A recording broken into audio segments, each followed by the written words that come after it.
first question I'd love to ask you is, can we go back to before you started with us? Like, where were you at that point? Like, what were your main struggles?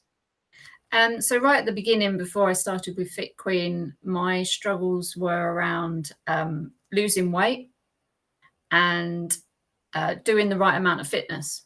So I tried every diet possible, all the big names out there, Weight Watchers, Slimming World, the soup diet, the milkshake diet, and they all gave me fairly quick, instant results, but nothing that lasted very long.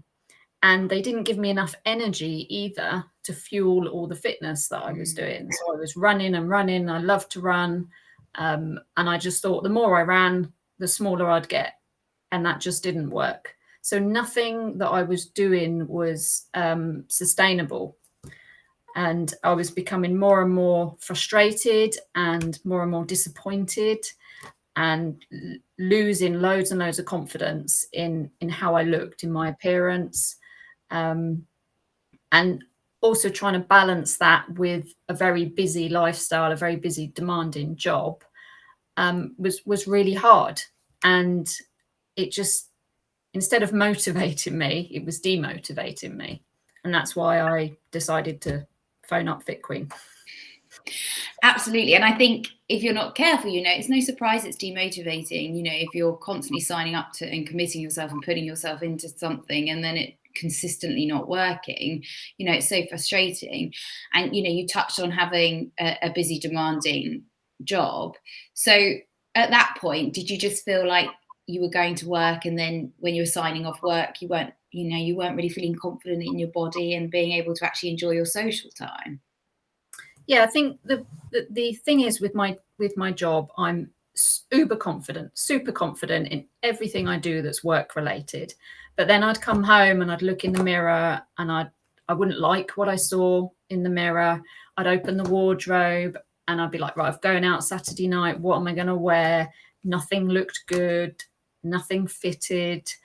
Then I'd have the whole stressful experience of trying to go shopping and buying something new. And I'd hate going in the changing room and looking in the mirror again. And it was just, then you just get into that vicious cycle, because then you're like, well, who cares? I'll go out, I'll just eat loads and I'll drink loads and that will make me feel better. And then you'd come home and then you'd feel sort of cross with yourself because you'd eaten too much, you drunk too much, and then those clothes that didn't fit to start with were still not going to fit and still not going to look good. So I had real issues with what I looked like, and it really, really did affect my confidence. Okay.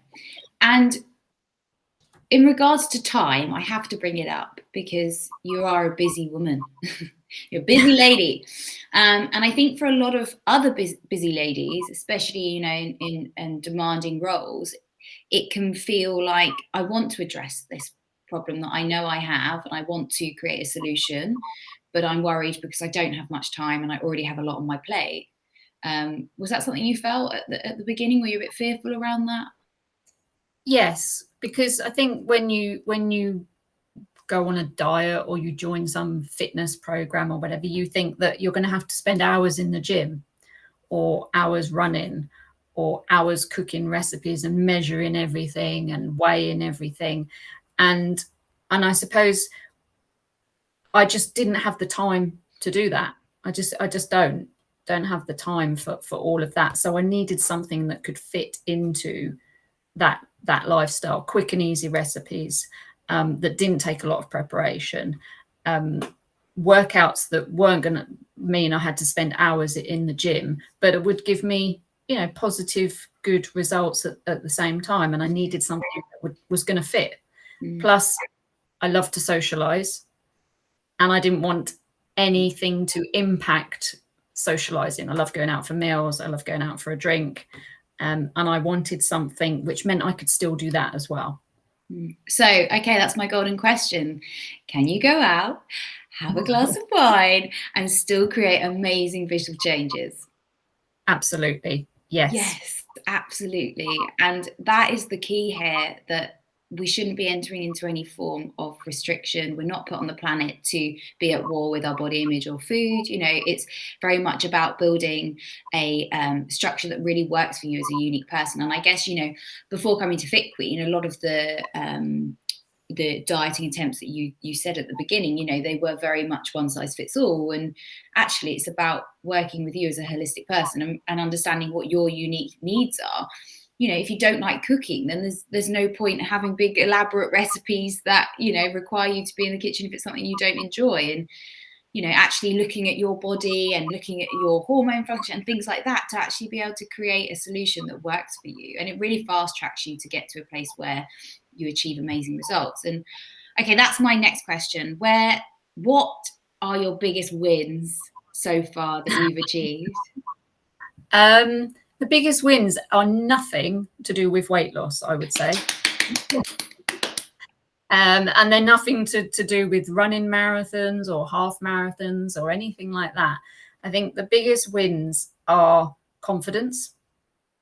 I probably am so much more confident today than I was a year, 2 years ago. When I look in the mirror, I'm okay with what I look at. I don't love it, but I'm happier with it. And so the confidence also spills over into what I wear. So I love to shop, absolutely love shopping. And the changes that I've seen have enabled me to go into a shop and just take anything off the shelf and try it on and have the confidence to try it on as well. Stuff that I never even would have thought about before. Colors, patterns, leather trousers, all sorts of things that I wouldn't have dared to even thought about. And the win also that's come from that is people notice that. And they really notice that confidence that I'm displaying and the change in the dress. They've noticed it, and that just boosts you even more and gives you more motivation to keep on doing what you're doing. Yeah, definitely. Okay, and just finally, is there any bit of advice you would give to anybody that might be right at the beginning, that wants to make a change, perhaps working a lot of hours and feeling quite overwhelmed, but, you know, knows that something isn't quite right? Is there any bit of advice you'd share? I suppose when you're in the program, once you've started it, trust the process, trust the program, and trust your coach. So when your coach says to you, you don't have to run 10 miles a week, and you're like, oh, I'm not sure, I want to run. When I say you don't need to, believe them and trust them. So trust in the process, trust in your coach. They've got your back. They know what is best for you, and they understand you and have taken the time to understand you. So I think that's absolutely key. Okay, super. So having a mentor that knows, you know, that has that education piece to be able to guide you, realign you, because we're taking you out of habits that you've initiated for so long and you know, actually teaching you what your body's going to respond best to. So I love that bit of advice. Katherine, thank you so much for joining me today. And of course, if you're listening to this and you do want to make some further changes, please feel free to reach out. More than happy to help and answer any questions you might have. Thank you so much, Katherine. Emily. Nailed!